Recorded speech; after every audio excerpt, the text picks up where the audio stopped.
Of course Lapa mwenye mvuto mkubwa sasa hivi duniani na ambaye amekuwa ni kivutio cha watu wengi sana kwenye muziki wa hip hop.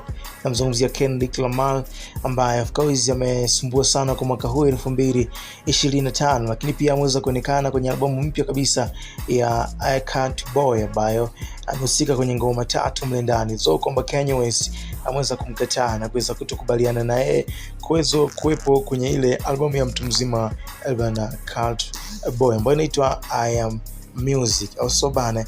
Sasa mkali huyo Kendrick Lamar ameweka rekodi ambazo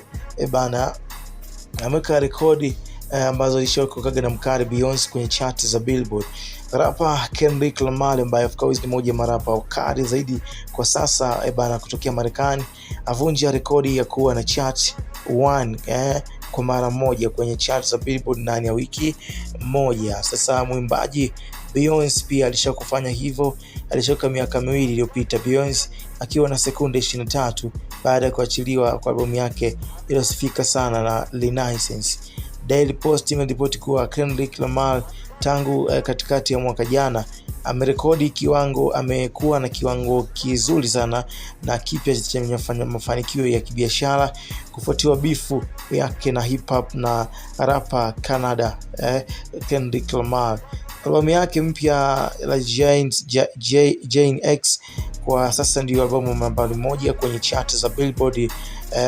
Wimbo wake wa Loiza akimshirikisha SZA ni nambari 1 kwenye chart za Billboard Hot 100 kwa wiki ya 3. Sasa niambie kwenye ngoma gani ambayo unaikubali zaidi kutoka kwa Mnyamwezi Kendrick, moja marapa ambao amekuwa akikubalika kwenye muziki wa bongo wa muziki wa hip hop kote duniani. So bana, Nola Kasi moja ngoma yake ambayo inafanya vizuri sana.